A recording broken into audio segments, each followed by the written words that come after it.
नमस्कार दोस्तों, आप सभी के स्टडी फॉर यूपीएससी पीसीएस में स्वागत है। 70 बीपीएससी पीटी को लेकर कल हम लोगों ने केंद्रीय बजट को पढ़ा था। आज उससे जुड़े हुए 50 एमसीक्यू देखेंगे हम लोग। 50 होंगे एमसीक्यू में वन लाइनर फैक्ट्स भी हैं, स्टेटमेंट आधारित सवाल भी हैं और मैच करने वाले सवाल भी हैं। 50 सवाल हैं। कल मैंने आपको बजट पढ़ाया था, तो उम्मीद करता हूँ आपकी वीडियो को पॉज करके हर सवाल को अटेम्प्ट करेंगे। आपको करना भी चाहिए सभी सवालों को अटेम्प्ट। एडुटेरिया की जो ईयरली आई है 2024 का मैगजीन, उसी में से ये सवाल मैंने लिया है। क्या इतने ही सवाल मैं आपको करवाऊंगा? ना, ऐसा कतई नहीं होता है। सबसे अच्छा कंटेंट जब मैं बोलता हूँ तो उसको पूरा करने के लिए बहुत मेहनत भी करना पड़ता है मुझे। मैं आपको बजट से और भी एमसीक्यू करवाऊंगा, वो भी अपने लेवल का। आपको हमारा लेवल पता होगा कि हम किस प्रकार के सवाल आपको करवाते आए हैं, उसी लेवल का मैं आपको और भी एमसीक्यू करवाऊंगा। ओके, लेकिन फ़िलहाल जो सबसे ज़्यादा प्रचलित है मार्केट में, अभी जो सबसे ज़्यादा प्रचलित है, उसमें से 50 एमसीक्यू बेसिक फैक्ट्स के लिए ये सही है। क्या इस प्रकार के सवाल पूछे जाएंगे? हमें नहीं पता। हमें क्या करना है? हमें वर्स्ट सिनेरियो को लेकर हमेशा तैयार होकर जाना है। वन लाइनर भी हैं इसमें कुछ स्टेटमेंट वाले भी हैं और अच्छा कम्बिनेशन है सवालों का। सवाल का कम्बिनेशन बुरा नहीं है। कल आपने मुझसे पूछा था, कई सारे बच्चों ने फिर भी पूछा, मैंने बताया था फिर ही पूछा कि क्या ईयरली मैगजीन पढ़ना चाहिए। मैं आपको कल भी मैंने बताया था कि इस मैगजीन के ऊपर ही इन्होंने लिखा हुआ है, एडुटेरिया ने। 68 तक तो चल जाता, लेकिन इन्होंने खुद ही लिखा हुआ कि टीचर एग्ज़ाम के लिए भी है, बीएसएससी के लिए भी है, बिहार एसआई के लिए भी है, तो बीपीएससी के लिए भी इन्होंने लिख दिया है। लेकिन आपको अगर देखेंगे ध्यान से तो एग्ज़ाम का सारा जो है ना, बीएसएससी हो, एसआई हो, सब अलग अलग एग्ज़ाम हो गया गुरु। अब एक जैसा नहीं होता है, इसलिए मैं आपको सजेस्ट नहीं करूँगा ये मैगजीन के लिए, कतई नहीं कहूँगा। मैं आपको बोलूँगा किसी सीरियस मैगजीन को पढ़िए। हमारा पीपल पढ़ सकते हैं आप, उसमें काफ़ी डिटेल में रहता है, काफ़ी डिटेल में। एक मैगजीन में मेंस और पीटी दोनों आपका हो जाएगा। ईयरली मैगजीन वैसे भी कभी नहीं पढ़ना चाहिए, मंथली मैगजीन पढ़ना चाहिए। ईयरली में कई सारी चीज़ें छूट जाती है। जिसने कंपाइल किया क्या वो भगवान है क्या? उसको पता है कि एक साल में कौन कौन से टॉपिक इंपॉर्टेंट हैं कि उसने छांट कर बना दिए। ऐसा नहीं होता है। मंथली मैगजीन हमेशा पढ़ा कीजिए, ज़्यादा चीज़ों को पढ़ेंगे तो सही रहेगा। ओके, ये तो हो गया शुरुआत की चीज़ें जो मैं रोज़ बताता हूँ। पहले एमसीक्यू से शुरू करते हैं और देखते जाते हैं। 71 को लेकर अपना आंसर राइटिंग शुरू हो रहा है 20 सितंबर से, तो अगर आपको ऐड होना हो तो बताइएगा। अभी ज्योग्राफी से हम लोग शुरू कर रहे हैं आंसर राइटिंग। छठी के एनसीईआरटी से ज्योग्राफी से बिल्कुल बेसिक से क ख ग से शुरू करेंगे। पहला सवाल है कि मोदी सरकार के तीसरे कार्यकाल का पहला बजट 23 जुलाई 2024 को संसद में किनके द्वारा पेश किया गया है? तो पहले सवाल का आंसर क्या हो जाएगा? निर्मला सीतारमण जी के द्वारा। यूपीएससी ने एक बड़ा ही सुंदर सा इस बार सवाल पूछा था पीटी एग्जामिनेशन में। क्या पूछा था उसने कि जो प्रधानमंत्री की तरफ वित्त मंत्री महोदया जो हैं वो बजट को पेश करती हैं। ये गलत स्टेटमेंट था। राष्ट्रपति जी की तरफ से बजट पेश करती हैं, तो इसको ध्यान में रखिएगा। इसका आंसर सी हो जाएगा।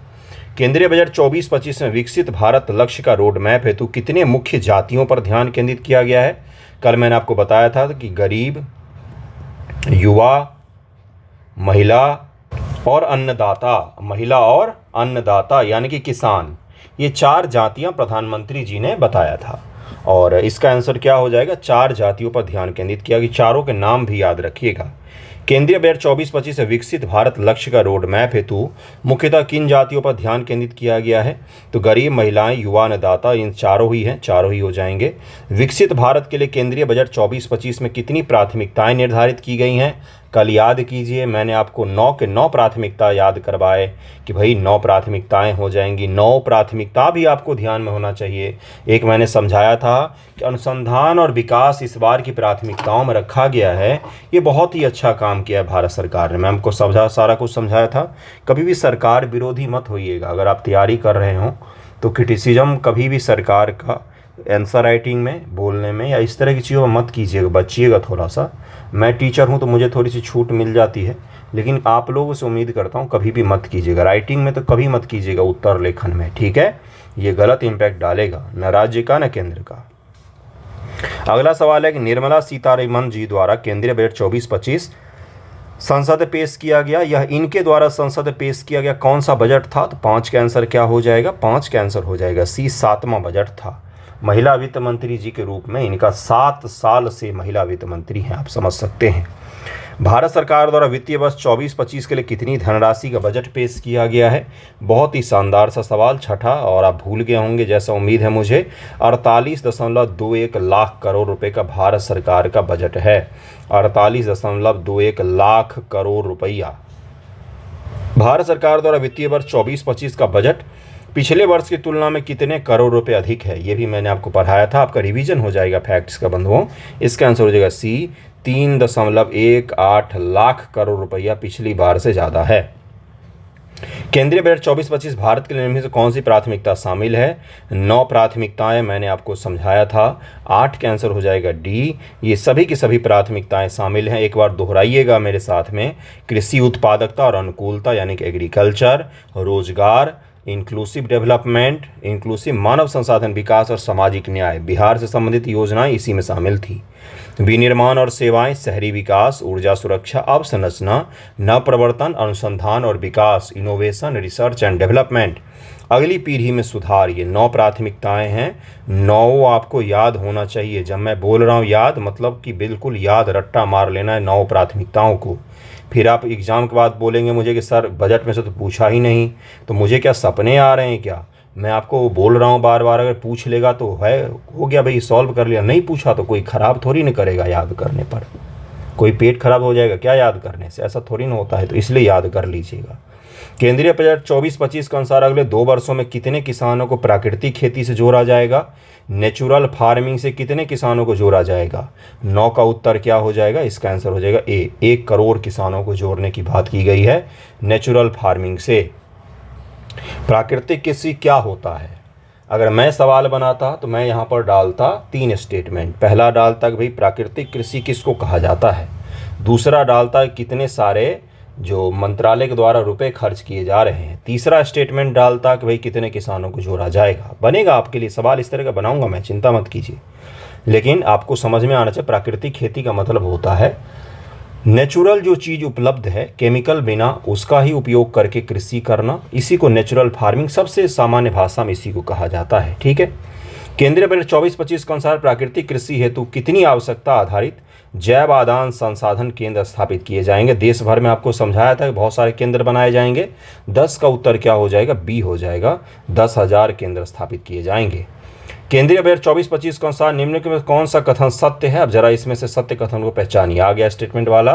सरसों, मूंगफली, तिल, सोयाबीन, सूरजमुखी जैसे तिलहनों पर आत्मनिर्भरता, किसानों की खेतीबाड़ी के लिए 32 कृषि और बागवानी फसलों की 109 नई पैदावार वाली जलवायु अनुकूल किस्में जारी की जाएंगी। 11 का आंसर क्या हो जाएगा कि बिल्कुल दोनों के दोनों स्टेटमेंट सही है। आपका रिवीजन हो रहा है बजट का। केंद्रीय बजट 24-25 के अनुसार कृषि में उत्पादकता और अनुकूलता हेतु झींगा खेती प्रसंस्करण निर्यात के लिए किस माध्यम से वित्त पोषण की सुविधा उपलब्ध करवाई जाएगी? मैंने आपको बताया था कि झींगा कृषि के लिए वित्त पोषण उपलब्ध करवा रही है भारत की सरकार। तो 12 का आंसर हो जाएगा नाबार्ड। और नाबार्ड का जब भी नाम आता है तो मैंने आपको समझाया था, एक बार पीटी में पूछा था, किसी पीसीएस के पीटी में घटिया सवाल पूछा था कि नाबार्ड है एक क्या है? तो पुनर्वित्त एजेंसी है, रीफाइनेंस करती है। ये डायरेक्ट आपको ऋण नहीं देगी, ये बैंकों को पैसा देगी, बैंक आपको पैसा दे देगी। ठीक है, तो नाबार्ड है। अगला सवाल है डिजिटल सार्वजनिक अवसंरचना, डीपीआई के संबंध में कौन सा कथन सही है? डिजिटल सार्वजनिक अवसंरचना, जैसे सार्वजनिक अवसंरचना कौन कौन सा है? रेलवे है, सड़क है, तो डिजिटल सार्वजनिक अवसंरचना कौन कौन सा है? तो उसी के बारे में एक सवाल पूछा गया। 13 का आंसर हो जाएगा। इसके तहत 3 वर्षों में किसान उनकी ज़मीनों को शामिल किया जाएगा। 400 जिलों में डिजिटल फसल सर्वेक्षण किया जाएगा। जन समर्थन आधारित किसान क्रेडिट जारी किया जाएगा। ये सारे ही हो जाएंगे किसानों को लेकर, हम जो किसान हैं सभी के सभी किसान इसका यूज कर सकें, उस प्रकार का एक डिजिटल हम इंफ्रास्ट्रक्चर बना रहे हैं, जिसमें क्या होगा भाई, 3 साल में उनकी किसानों को ज़मीन जो है उनको हम डिजिटलाइज कर देंगे। उनमें आधार नंबर भी हम बांट देंगे, हर ज़मीन का एक यूनिक ID नंबर होगा। 400 जिलों में डिजिटल फसल सर्वेक्षण भी करेंगे हम, और जन समर्थन आधारित किसान क्रेडिट कार्ड भी देंगे उनको। ये सब क्या है? ये किसानों के लिए मौजूद एक डिजिटल प्रणाली होगी जिसका वो लाभ उठा सकेंगे। डिजिटल इंफ्रास्ट्रक्चर का मतलब होता है कि भाई ऑनलाइन कुछ ऐसी चीज़ें उपलब्ध करवाना जिसका सभी लोग उपयोग कर सकें। ओके, अगला सवाल देखिए क्या है, केंद्रीय बजट 24-25 के अनुसार कितने प्रतिशत भारतीय मौजूदा समय में कृषि क्षेत्र में काम कर रहे हैं। केंद्रीय बजट के अनुसार अब अगर आप बेरोजगारी पर उत्तर लेखन करें या फिर कृषि पर उत्तर लेखन करें तो उसमें इस आंकड़े को जरूर उपयोग कीजिए कि भाई कितने परसेंट भारतीय जो हैं वो कृषि क्षेत्र में काम कर रहे हैं। भारत सरकार का ऑथेंटिकेटेड डेटा हो गया है आपके पास। 14 का आंसर हो जाएगा 45%। बजट के अनुसार 45% भारतीय प्राइमरी सेक्टर से जुड़े हुए हैं, जिसका हमारी जीडीपी में कितना परसेंट योगदान है, करीब में 17% के आसपास में योगदान रहता है। 17% में 45% भारतीय काम करते हैं, तो यानी कि वहाँ पर आय कम होगी, क्योंकि भाई समृद्धि कम है उस क्षेत्र में तो आय कम हो सकती है ना।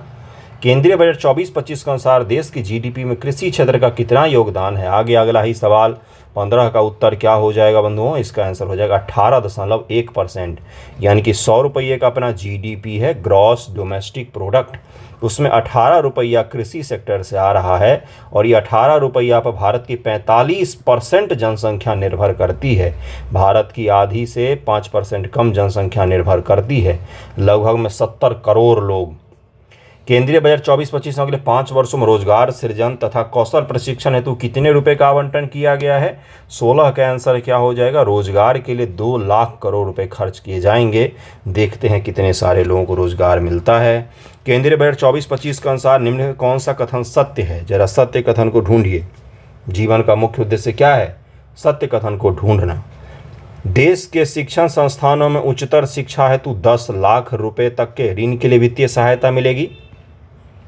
20 लाख युवाओं को अलग अलग क्षेत्रों में 5 साल तक निपुण बनाया जाएगा। 1000 आईटीआई को अपग्रेड किया जाएगा। आईटीआई जो छोटे मोटे खोलते हैं, आईटीआई वगैरह करने के बाद भी लोगों के जॉब लग जाते हैं। बहुत अच्छी चीज़ होती है युवाओं में स्किल को लेकर। सामान्य बीए एमए करने से अच्छा होता है आईटीआई वगैरह कर लें। 17 का आंसर क्या हो जाएगा, 17 का आंसर हो जाएगा डी। सभी के सभी यहाँ पर सही कथन दिए हुए हैं। केंद्रीय बजट 24-25 का विषय निम्न से किस पर केंद्रित है बंधुओं।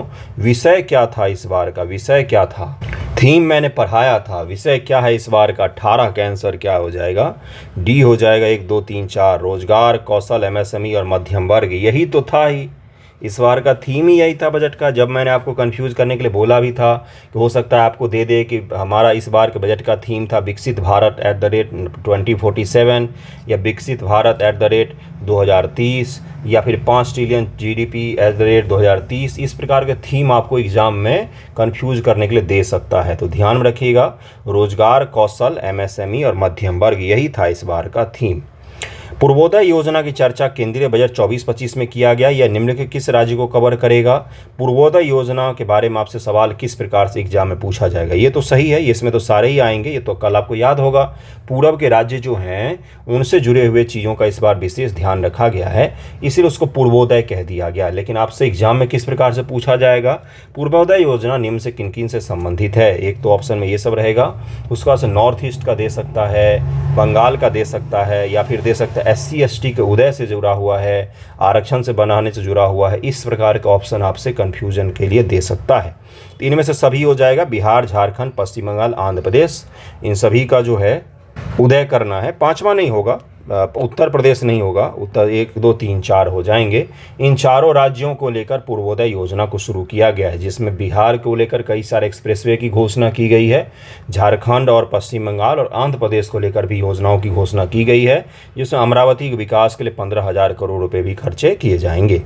केंद्रीय बजट 24-25 में NPS वात्सल्य की चर्चा की गई है। यह किससे संबंधित है, तो 20 का आंसर हो जाएगा, ये नाबालिगों से संबंधित है। ये केंद्रीय बजट 24-25 के अनुसार 25,000 ग्रामीण बस्तियों को सभी मौसम में कनेक्टिविटी प्रदान करने के लिए प्रधानमंत्री ग्राम सड़क योजना का कौन सा चरण शुरू किया गया है, तो 4था चरण शुरू किया गया प्रधानमंत्री ग्रामीण सड़क योजना का।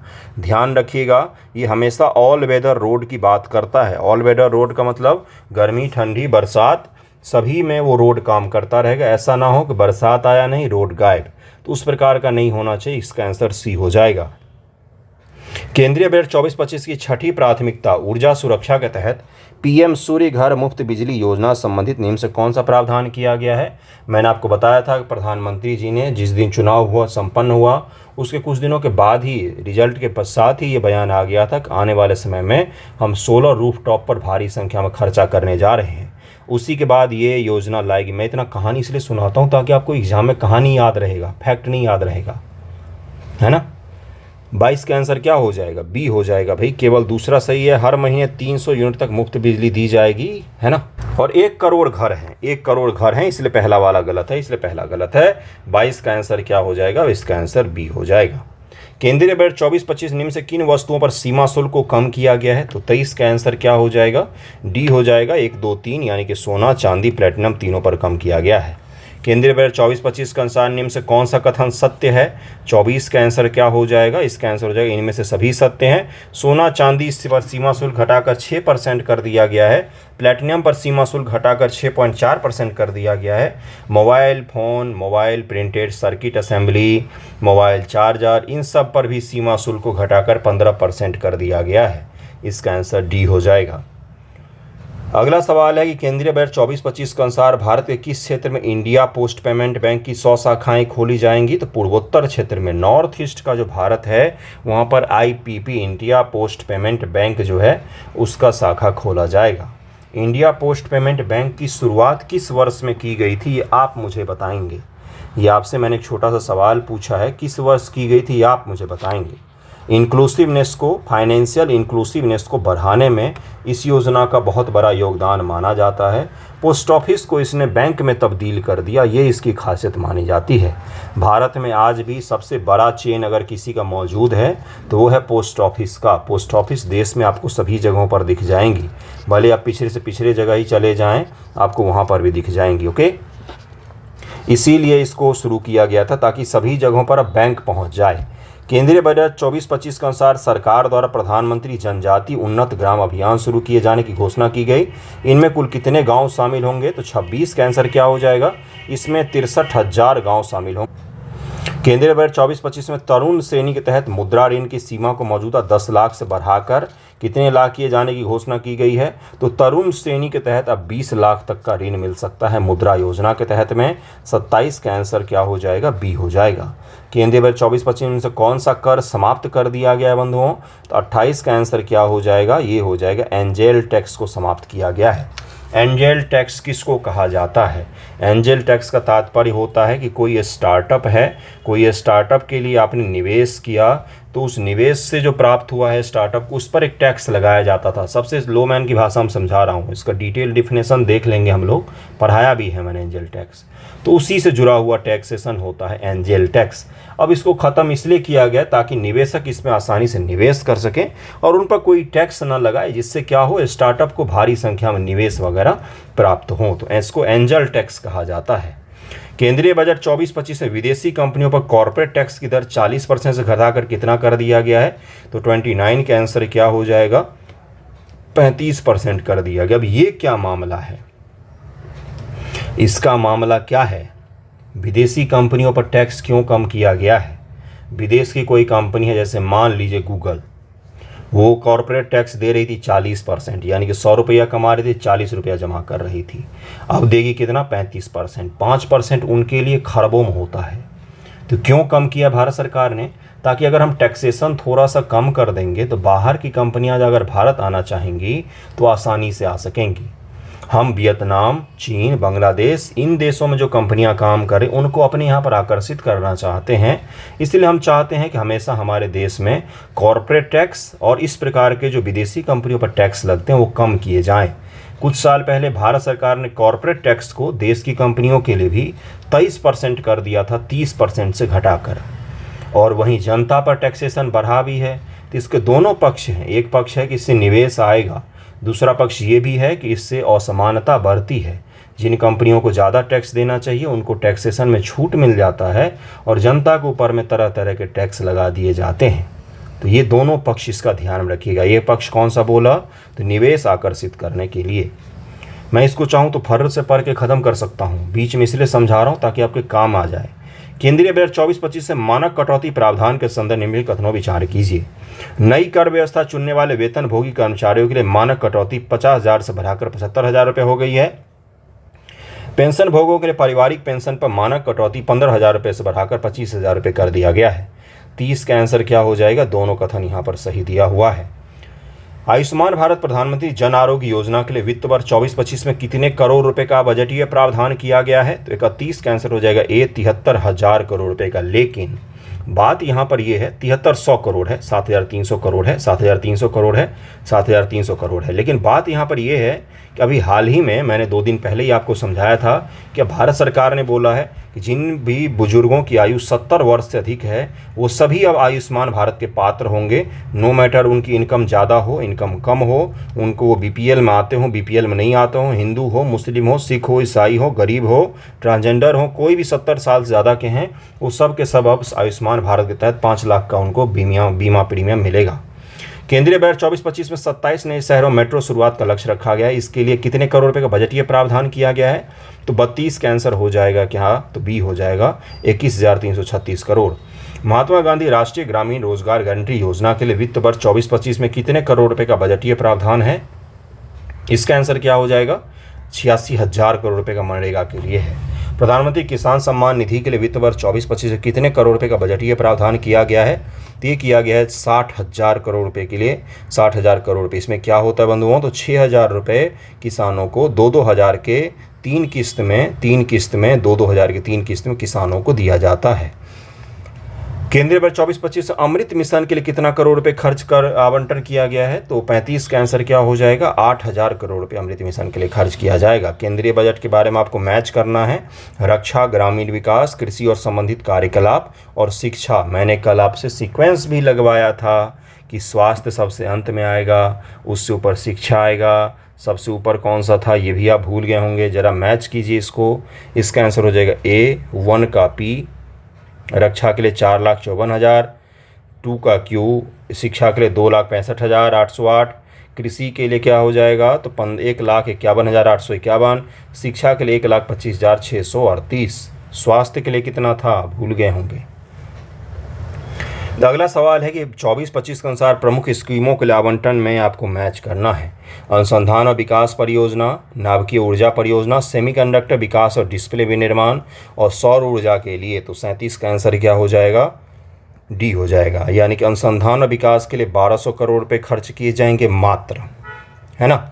और नाभिकीय ऊर्जा के लिए 2,228 करोड़, सेमीकंडक्टर और डिस्प्ले बनाने के लिए 6,903 करोड़, सौर ऊर्जा के लिए 10,000 करोड़ खर्चा किया जाएगा। केंद्रीय बजट 24-25 के अनुसार भारत की कुल राजस्व प्राप्तियां कितना अनुमानित है? राजस्व प्राप्तियां पूछा जा रहा है, रेवेन्यू से पूछा जा रहा है यार। 30 का आंसर क्या हो जाएगा?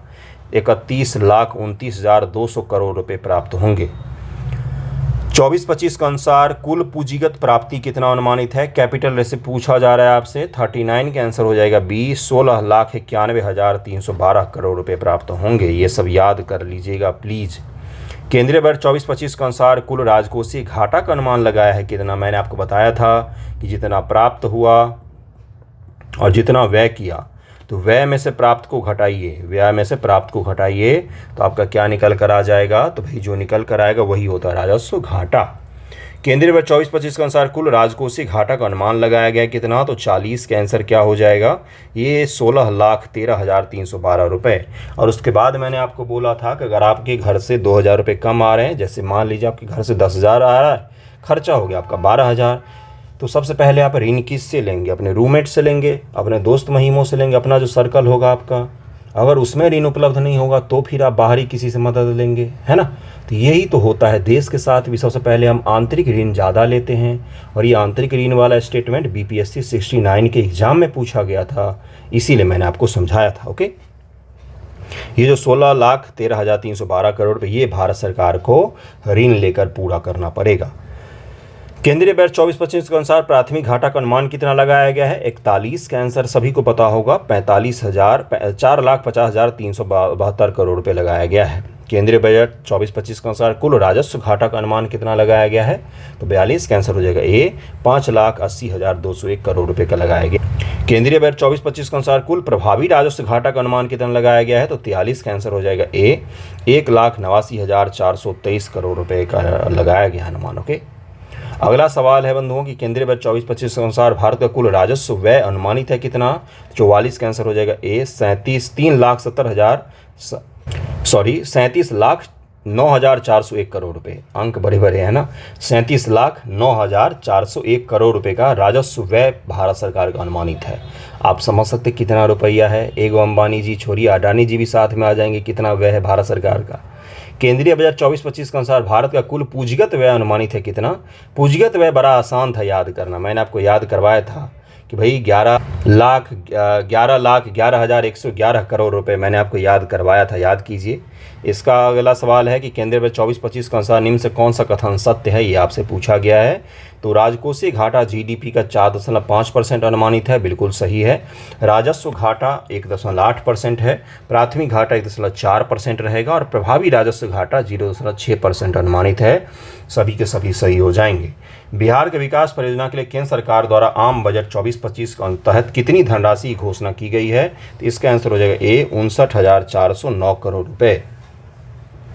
कितना बिहार के विकास के लिए 59,409 करोड़ रुपए खर्च किए जाएंगे, है ना। केंद्रीय बजट 24-25 के अनुसार निम्न से कौन सा कथन सत्य है। बिहार में 3 सड़क, एक्सप्रेसवे तथा पुल परियोजनाओं के लिए 26,000 करोड़ रुपए का बजटीय प्रावधान है।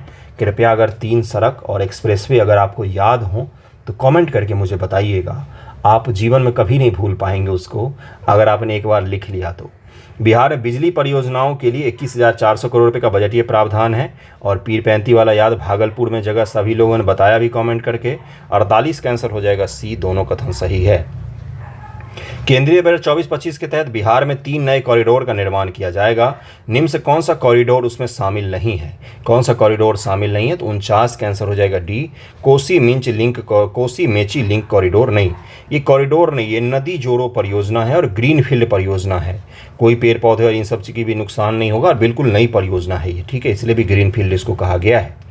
ग्रीनफील्ड परियोजना का तात्पर्य ये भी होता है नई परियोजना, और एक होता है इको फ्रेंडली परियोजना, यानी कि कोई भी पेड़ पौधा इकोलॉजी को भी नुकसान नहीं पहुंचाएगा, एक कोसी मेची लिंक परियोजना। बाकी 3 कॉरिडोर बनाए जाएंगे पर्यटन के विकास के लिए, जो काफ़ी पहले बनाए जाने चाहिए थे। विष्णुपद मंदिर और महाबोधि मंदिर कॉरिडोर। विष्णुपद मंदिर का निर्माण गुप्त काल में सबसे पहली बार हुआ था। अमृतसर कोलकाता औद्योगिक कॉरिडोर और राजगिरी में सप्तऋषि कॉरिडोर बनाया जाएगा। और इस वीडियो का अंतिम सवाल है, क्या सवाल है, 24-25 के अनुसार निम्नलिखित कथनों विचार कीजिए जरा, विचारशील लोग हैं आप लोग, इसका आंसर जरा निकालिए। बिहार में नई सिंचाई परियोजना के लिए 11,500 करोड़ रुपये का बजटीय प्रावधान है। पीरपैंती भागलपुर में बिजली पावर प्लांट के लिए 24 मेगावाट का बनेगा। इसमें से 800 मेगावाट की 3 यूनिट लगाई जाएगी। अमृतसर कोलकाता औद्योगिक केंद्र का मुख्यालय गया में बनेगा। और अमृतसर कोलकाता औद्योगिक कॉरिडोर का मुख्य केंद्र कौन सा होगा, गया। काशी विश्वनाथ कॉरिडोर के तर्ज पर बिहार विष्णुपद महाबोधि कॉरिडोर विकसित किया जाएगा।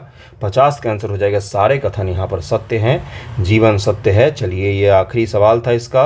कैसा लगा है वीडियो ज़रूर बताइएगा और इसको एक बार और रिवाइज कर लीजिएगा। बाकी मैं आपको और भी MCQ बजट और इकोनॉमिक सर्वे से संबंधित मैं अपने MCQ करवाऊँगा, थोड़ा सा लेवल अप करके, जिसमें आप फंसें, गलती करें, उस प्रकार के MCQ मैं आपको और भी करवाऊँगा। Okay, thank you so much आप सभी का वीडियो देखने के लिए।